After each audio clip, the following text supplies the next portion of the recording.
दोस्तों नमस्कार, बिजनेस संजय से मैं कौशल तिवारी हूं। हसदेव अरण्य में अंधाधुंध पेड़ों की कटाई शुरू हो गई है और बेहिसाब ढंग से पेड़ काटे जा रहे हैं। इस पर हम विस्तार से बात करें, इससे पहले बता दें कि छत्तीसगढ़ सरकार दिवाली त्योहार के पहले किसानों के लिए इस तरह की सौगात लेकर आई है। धान खरीदी 1 नवंबर से शुरू हो जाएगा।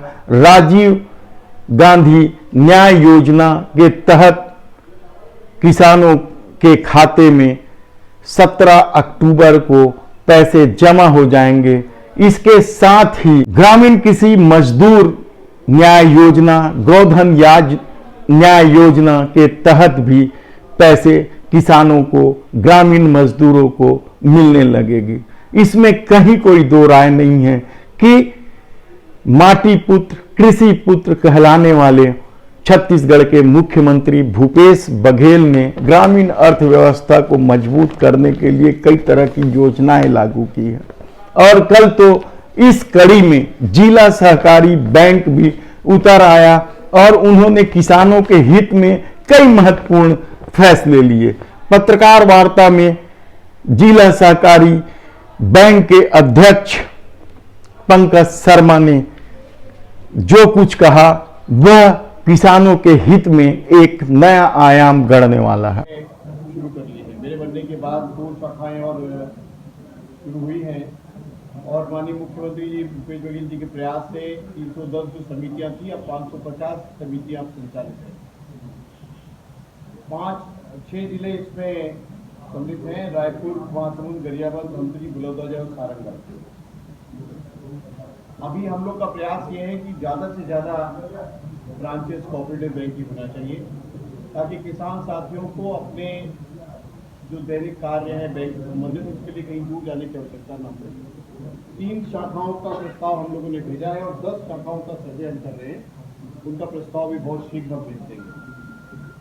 आपको बताते हुए बड़ी प्रसन्नता हो रही है कि कल वार्षिक आम सभा में हम लोगों ने एक प्रस्ताव रखा है, जो हमारा ब्याज दर है उसको लगभग 0.75% हम किसानों के लिए कम कर रहे हैं।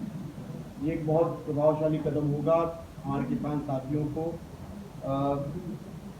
जो हमारा 3 टायर सिस्टम है, हम समिति को 0.75% कम पर ब्याज देंगे, वो आगे उसको 0.75% कम पर किसानों को ब्याज देंगे। मतलब जो ब्याज दर 12% था, अब 11.25% ब्याज किसानों को लगेगा। इसके अलावा एक साल में हम किसानों को अधिकतम 5 लाख रुपए तक का अल्पकालीन ऋण देते हैं, जिसमें 0% ब्याज हम लोग लेते हैं। उसमें कुछ राशि कैश मिलती है और कुछ 55% कैश है और 60-40 का रेशो है, जो कैश और खाद्य के माध्यम से हम उनको ऋण देते हैं। बैंक ने 70वीं शाखा तरपोंगी में और 71वीं शाखा तेंदुकोना में प्रारंभ कर दिया है। 71 शाखाएं बैंक की चल रही है, 550 समितियां हैं और 6 जिलों में रायपुर, महासमुंद, गरियाबंद, धमतरी, बलौदाबाजार और सारंगढ़ में यह बैंक काम कर रही है। यह किसानों के हित में धान खरीदी भी करेगी और दीर्घ ऋण और तत्कालीन ऋण भी यह किसानों को देती है। इसमें कई तरह की घोषणाएं की है। किसानों के हित में तार फेंसिंग ऋण सीमा में वृद्धि कर दी गई है। पहले 3 लाख रुपए तक ऋण दिए जाते थे, उसे बढ़ाकर 5 लाख रुपए कर दिए गए हैं। वहीं ब्याज दर में भी 0.75% ब्याज दर कम की गई है। यह किसानों के हित के लिए शानदार फैसले हैं। हार्वेस्टर ऋण सीमा में भी वृद्धि कर दी गई है। अब तक 15 लाख रुपए दिया जाता था, वह अब 20 लाख रुपए दिया जाएगा। दीर्घकालीन ऋणों के ब्याज दर में भी कटौती की गई है। पहले यह ब्याज 12.5 यानी 12.5% लिया जाता था, जिसे घटाकर अब 12% लिया जाएगा। अविलंब ऋण स्वीकृति के लिए किसानों को परेशानी ना हो, इसके लिए भी कई तरह की कार्य योजना बनाई गई है और मुख्य पालन अधिकारी और शाखा स्तर पर भी जिम्मेदारी दी गई है ताकि किसानों को ऋण के लिए भटकना ना पड़े। किसान पुस्तिका का भी विमोचन किया गया, या गांव-गांव में यह पुस्तिका जाएगी जहां किसानों को यह समझाया जाएगा कि वह किस तरीके से जिला सहकारी केंद्रीय बैंक से जुड़कर अपने हित साध सकते हैं। ऋण स्वीकृति के लिए समय सीमा भी निर्धारित कर दी गई है। अब 7 दिन के भीतर ऋण की स्वीकृति कर दी जाएगी। इस तरह से बहुत सारी योजनाएं चालू की गई है। धान खरीदी के लिए व्यापक रूप से तैयारी की गई है। गोधन न्याय योजना, गोठान उत्पादन, वर्मी कंपोस्ट का वितरण भी लगातार किया जा रहा है। खरीफ और रबी फसल के लिए भी ऋण की अलग अलग योजना बनाई गई है। और इस सब के बीच जो खबर दूसरी है वह है हसदेव अरण्यक। आखिर राहुल गांधी के मना करने के बाद भी सुबह सुबह 4 बजे सुबेरे से संगीन के साए में वृक्षों की कटाई क्यों शुरू की गई, यह एक गंभीर सवाल है और इसे लेकर राजनीतिक हलकों में कई तरह की चर्चा है।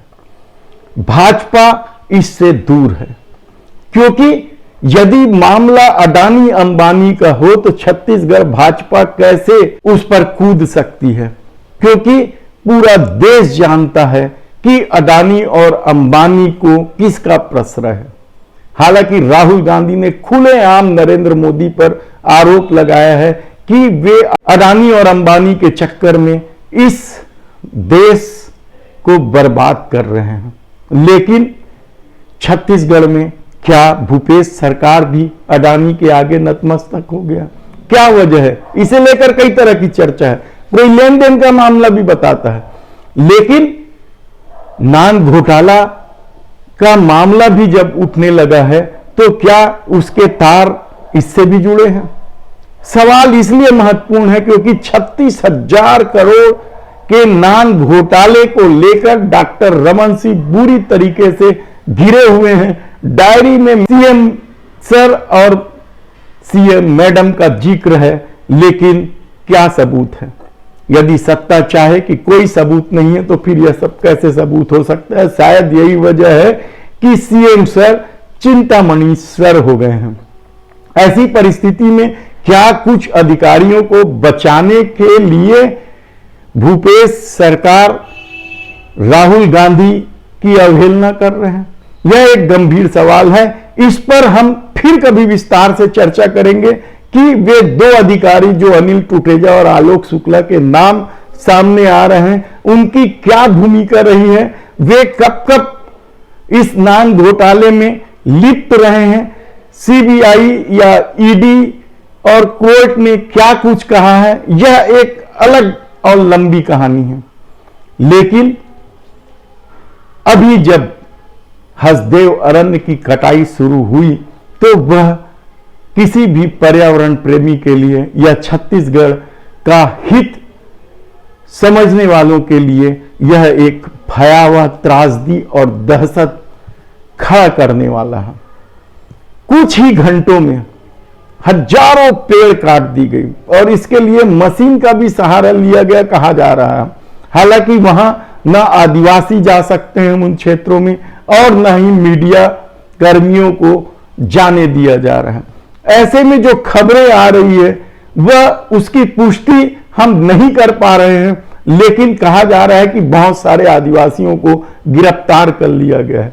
बहुत सारे जो समाज सेवी थे जो हसदेव अरण्य बचाने के आंदोलन में उतरे थे, उन्हें भी हिरासत में लिया गया है और अंधाधुंध बेहिसाब ढंग से पेड़ों की कटाई चालू कर दी गई है। और कहा जा रहा है कि 2-3 दिनों में लगभग 24-25 हजार पेड़ काट दिए गए। हालांकि हम इसकी पुष्टि नहीं करते हैं, क्योंकि जब तक तथ्य सामने नहीं आएंगे, सरकार की तरफ से तो कुछ बताया नहीं जा रहा है कि कितने वृक्ष काटे जा रहे हैं। लेकिन कलेक्टर ने यह जरूर कहा है कि पहले चरण में 40 एकड़ में पेड़ काट दी जाएगी।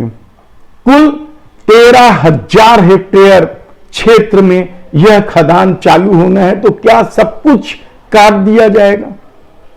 यह एक महत्वपूर्ण सवाल है। और ऐसी स्थिति में क्या मानव हाथी संघर्ष से लेकर दूसरे जो पर्यावरण नुकसान होंगे, जलवायु परिवर्तन पर जो प्रभाव पड़ेगा, उन सब का क्या होगा?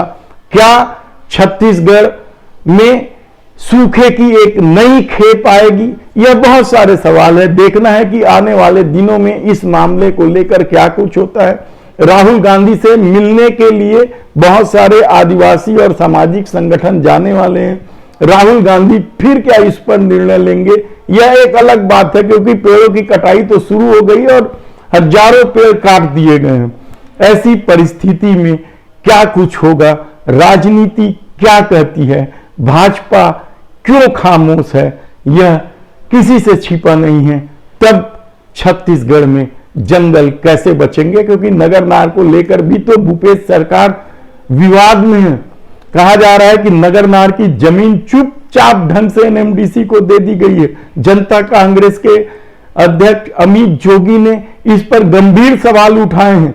जो हमारी संपत्ति है वह कैसे बेच दी गई रातों रात? यानी 20 दिन के भीतर, 21 दिन के भीतर एनएमडीसी में सब कुछ ट्रांसफर हो जाता है नगरनार की जमीन। जबकि जब इस प्लांट को लगाया जा रहा था तब कहा गया था कि यह राज्य की संपत्ति है और हम जैसे चाहे वैसे उपयोग करेंगे। लेकिन अचानक रातों रात ऐसा क्या हुआ कि सब परिस्थितियां बदल गई? इस पर हम फिर कभी विस्तार से बात करेंगे। आज तो बस इतना जान लीजिए कि एक तरफ जब किसानों के हित में और ग्रामीण अर्थव्यवस्था को मजबूत करने में लगी भूपेश सरकार, किसान हित में कई तरह के फैसले कर रहे हैं, तब दूसरी तरफ हसदेव अरण्य में अंधाधुंध कटाई हो रही है, वह भी राहुल गांधी की अवहेलना करके। धन्यवाद।